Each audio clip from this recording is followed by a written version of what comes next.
and welcome to this edition of ntdaily.com. I'm Corinne Lorence. And I'm Stephanie Rivas. We begin with a look into the future at the University of North Texas. UNT's new 5-year strategic plan focuses on achieving Tier 1 status. That means UNT could dip into more than $500 million of research money, and that could have a big impact on students and professors. NT Daily Nadia Galindo reports. UNT graduate student Ben Urban is on the front line in the war against cancer. The experiments he conducts with plant cells may one day help target cancer cells in the body and destroy them. What he's doing is called nanotechnology. It has really, really great implications. It can destroy cancer. It's got many medical applications. It'll cure what ails you. Urban's research on plant cells using nanotechnology has brought international attention to UNT.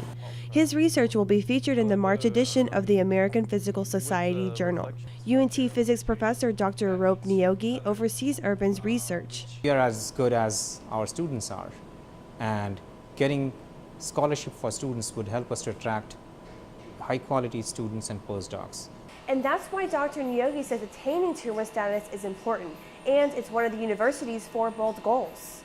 Being a Tier 1 would actually help us upgrade these instruments at par with, any of the national facilities that we have.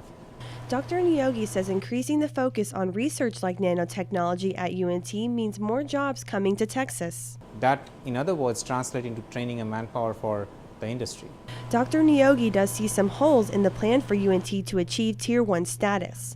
Because UNT does not have a medical or law school, researchers have to collaborate outside of the school on some projects. But despite this, he remains optimistic that UNT will acquire Tier 1 status. That will mean more students like Ben Urban getting the cutting-edge tools and education for the jobs of tomorrow. Nadia Galindo, NT Daily News. UNT students may be facing another change. President Lane Rollins proposed a 3% tuition increase at a recent Board of Regents meeting. Rollins says no changes will be official without consulting students first. The increase would make up for an $8.1 million budget loss this year. At least one regent says he is against the increase. UNT will reevaluate the increase proposal March 26th. For younger students, the concern is more about staying healthy. Hodge Elementary is the only school in Denton that has recently changed its menu. It added healthier choices in the second breakfast center. What we're looking for is more education for the parents and the students, and to increase the number of kids that get breakfast in the mornings. The school also plans to add a second lunch line to meet a growing demand. School officials are also encouraging teachers to talk to the kids about healthy eating habits. Food is also a concern this time of year for a local Denton nonprofit. The Denton Community Food Center does not have enough food due to the weak economy. Officials say the shortage means many of the 5,500 families they serve each year may have to do without. But sometimes the shelves are literally bare. I mean, we have almost nothing. Officials say they received most donations during Thanksgiving and Christmas. When summer comes around, it's a different story. Summers are very, very lean, and that's because so many people are on vacation and schools are closed. Officials say the food supply is low, but it has not reached a crisis point. Another new nonprofit in Denton also counts on donations for its success. One man's trash is another man's treasure at Scrap Denton. The store promotes the reuse of artistic materials instead of filling city landfills with them. The store runs on reusable donations contributed by members of the Denton community. It gives people a place to bring all of those craft projects that maybe they never got to, or supplies that they had left over after they did a project. It gives them a home. Customers can buy a variety of crafting materials at about 1/4 of their retail price. Scrap also provides art studios for community members to rent.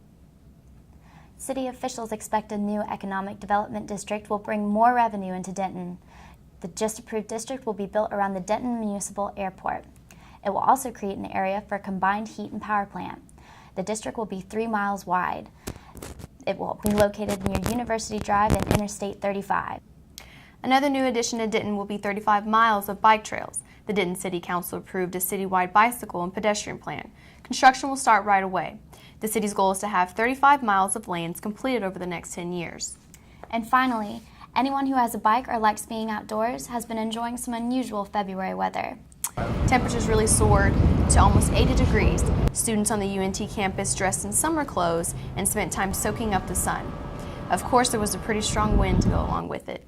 But it's not likely to stay around for long. Forecasters say temperatures are going to drop again. After all, it still is officially winter. And it is Texas. Thanks for joining us for this edition of NTDaily.com.